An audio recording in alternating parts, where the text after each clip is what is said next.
Alright, here we go. Pulling out of a junction and stepping on it. Continue on Littleworth Oh my god, Road there's 60. The camera's gone. Oh no.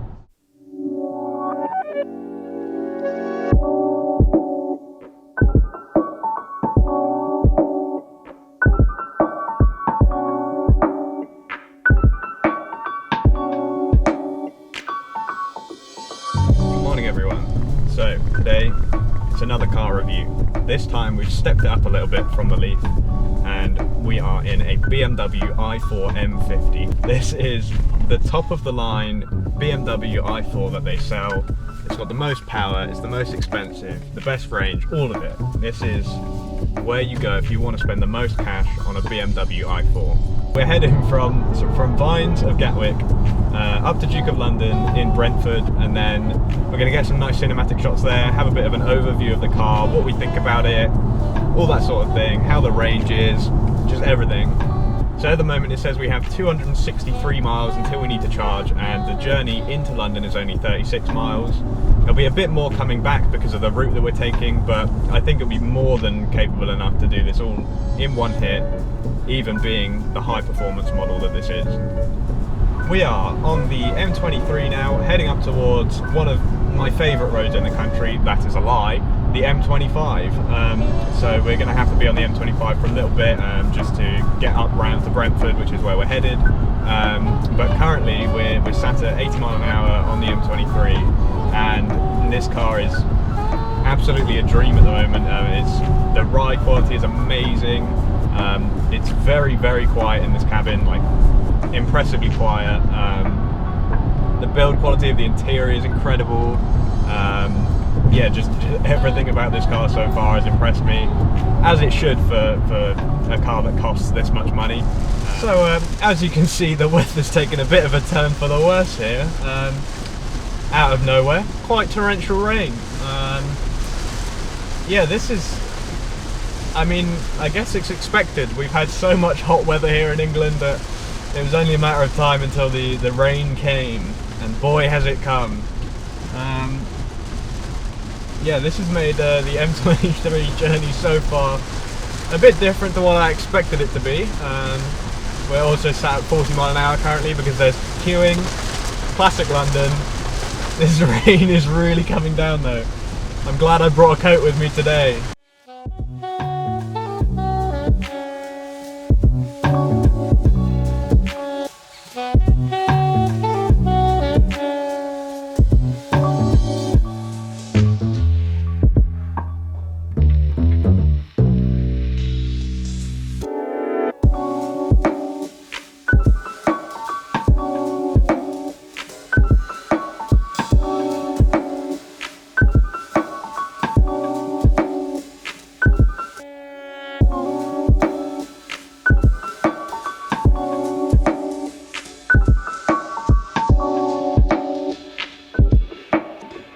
Now join me on the M25, and for those of you who have driven on the M25, you know it's not the nicest road in the world, but as soon as I got onto the concrete part of the M25, I was incredibly impressed, because we're driving on it right now, and honestly it doesn't actually sound all that different to normal motorways, which compared to most cars I've driven, and even my own car, is massively impressive. So BMW, I'm even sat in sport mode right now. BMW have done wonders with the suspension on this car. It's absolutely amazing. It kind of blew my mind a little bit when we got onto the M25 and it just sounded normal. I didn't really expect that at all. So massive props to BMW on tuning their suspension for the bumpy roads and all that sort of thing, even while maintaining the fact that this is an out-and-out sports car, even though it is an EV as well. Yeah, massively impressed by that, so well done BMW. One thing that I haven't mentioned about this car yet is the sunroof. I don't know if you'll be able to see it in that camera angle there, but I'm a sucker for a sunroof. I love anything with a sunroof, so this instantly gains points for that. It's not a full panoramic sunroof, it is more just for the front passengers, or I say the front passengers, the driver and the front passenger. But it does, as all sunroofs do, let a lovely amount of light into the cabin, and I can imagine sort of late at night the passenger would quite enjoy stargazing out of it, because because it is very, very nice. I always love to have a sunroof. It's one thing that if I could choose to have on every vehicle, that would be it. Yeah, definitely love a sunroof. Big points for that.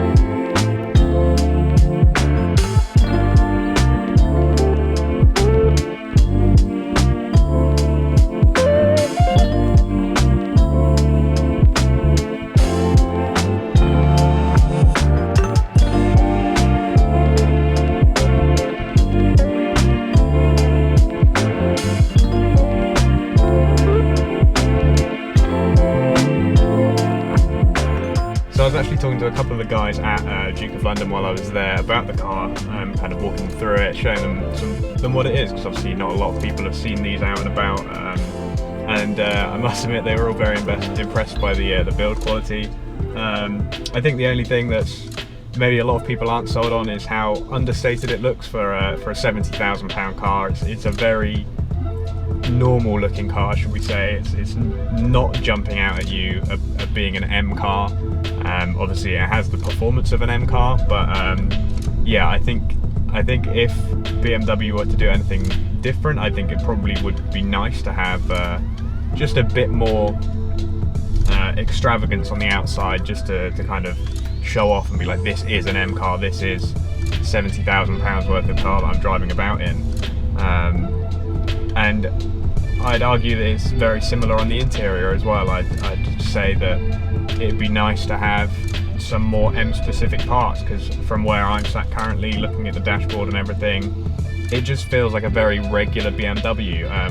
Obviously we've got this lovely long panoramic screen in front of me, but apart from that, it doesn't really it doesn't jump out at you as a special cabin in any kind of way, despite the kind of money that you're setting aside for one of these.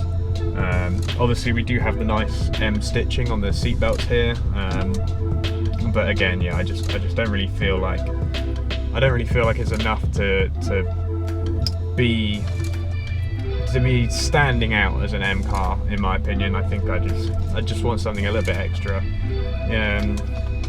even if it's just a few more M badges dotted around in the interior, because the only one I can see currently is on the steering wheel here, actually. Yeah, no, I can't see any others in the interior currently. Alright, here we go then. 50-mile-an-hour speed limit. And there we are. It's ridiculous how fast this car is. One thing I'm a little bit disappointed about with this car is the actual seats themselves. Personally, they don't really fit my body shape very well. I don't find them massively comfortable. Like at the moment I have a bit of backache going on, and I'm very used to doing long drives. I've done sort of 4-6 hours in one hit. So yeah, I think unfortunately the seat design isn't quite what it could be, I don't think. Maybe it would benefit from a more bucketed style of seat, something with just a little bit more back support, I think, just to really kind of, yeah, make it a bit more comfortable in the long run. The actual seat base itself is absolutely fine. I've got no issues with that. My butt's not hurting at all, so that's absolutely fine. It is more just the back for me. It's just a little bit lackluster, and they are a little bit plain looking as well. So maybe if we could get a bit of maybe some diamond some diamond stitching on the seats themselves, or something like that, just to add a little bit of something to kind of, again, just set it off from the standard i4s. I think that's probably what the M50 needs, in my opinion. Another thing that I'm a big fan of with this car is the heads-up display. Obviously it's not really something I can portray on camera, but it's very, very good quality. It's very high quality.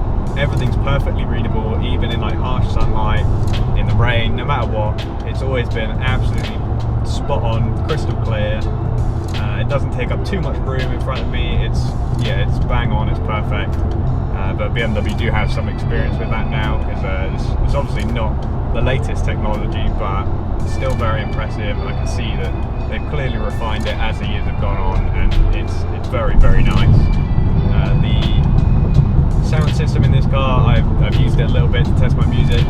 Again, incredible. It's a Harman Kardon sound system, so as you'd expect, you wouldn't expect the Harman Kardon sound system to be bad, and this one isn't. So yeah, I can't take anything away from the car in that respect. Yeah, very impressive. Nice place to be. As I said earlier, I just like it to be a little bit more special for a 65, 70,000 pound car, just because I don't feel like it's kind of got that M punch, if you know what I mean. It doesn't have, like, if you look at the M3's interior, for example, that looks very special. It's very bespoke to the M3, whereas the M50, I'm not getting the same kind of vibes. It feels a lot more normal BMW in my opinion, so I'd like that to be changed, but apart from that, it is a very nice car. So I've just decided to pull off the M25 on the way back to try and get on some country lanes, try and get a feel for the performance of this car, because obviously at the end of the day it is a performance BMW, and I must say it feels very planted to the floor. I think that would be helped with its weight and how much all the battery packs that are very down low in the car, helping keep it nice and squat on the road.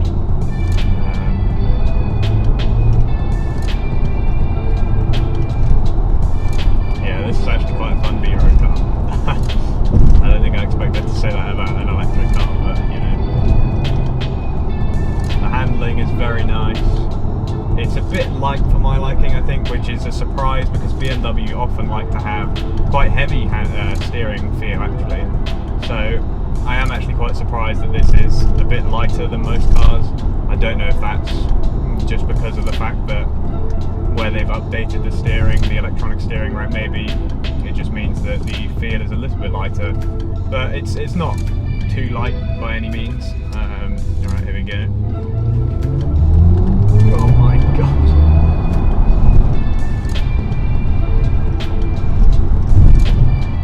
It's fast. Did I say that it's fast yet? Because it's fast. It's definitely fast.